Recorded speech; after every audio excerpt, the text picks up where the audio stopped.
Are you listening? The PlayStation Vita, otherwise known as the portable console that could. Except in this story, instead of the train making its way to the top of the mountain, the PlayStation Vita is dead.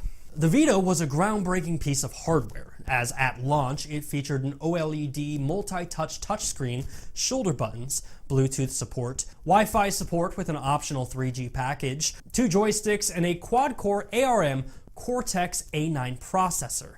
Now, during its time on the market, the PlayStation Vita was home to notable games like Gravity Rush, Persona 4 Golden, Assassin's Creed 3 Liberation, Call of Duty Black Ops Declassified, Uncharted Golden Abyss, and Little Big Planet. And from a sales perspective, the PlayStation Vita was fairly successful, with an estimated 15 million units sold worldwide.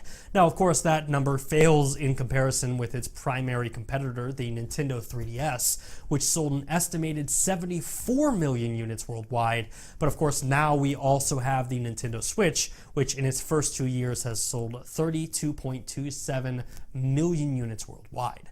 So this week, it was no surprise that after years of threatening to do it, Sony discontinued the final 2 SKUs for the PlayStation Vita, marking the end of the PlayStation Vita as we know it.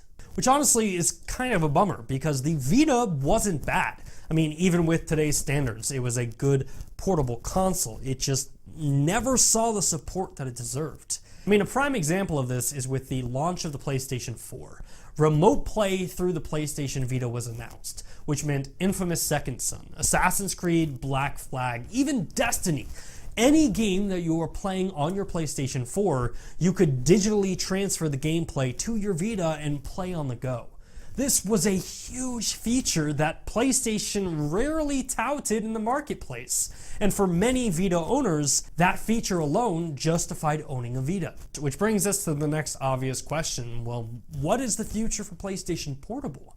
Well, last year we saw the patent filings by PlayStation for a new electronic game cartridge. And the year before that, we saw Sony file a patent for a Switch-like handheld with a large screen and 2 controllers on either side of the screen. But personally, I think that the answer is much more obvious than we might think. In fact, for many of you watching this right now, you might be holding the next PlayStation Portable in your hand right now.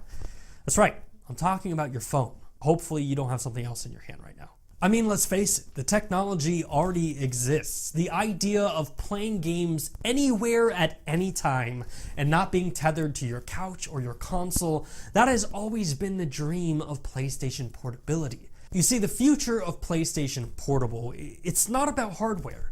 It's about availability. It's about service. And it's about functionality.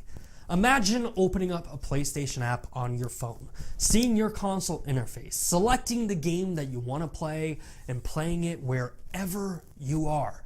Imagine exploring the worlds of Horizon Zero Dawn while you hike through the woods, defeating countless Heartless with Donald and Goofy while you're sitting at the airport, all through the cloud and all playable on your phone. Now, the best part of that idea is that it's already here.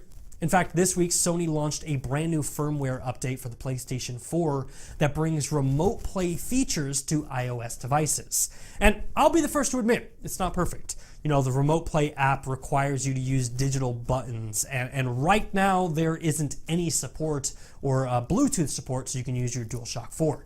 And it can only be used over your local Wi-Fi, so you can't use it with your cellular network. But the fact that this technology exists, you gotta face the fact that it's only gonna get better. So we are right now entering into a future where Sony no longer needs to rely on hardware. In fact, what if that patent that they filed 2 years ago, what if we were looking at that completely wrong? Perhaps that tablet is ours and all they're patenting is the actual digital controllers that connect right next to it. Imagine if any device that you carry with you could immediately become a Nintendo Switch. And through a digital service, you could literally play every PlayStation 4 game that you own. Now that is an exciting future.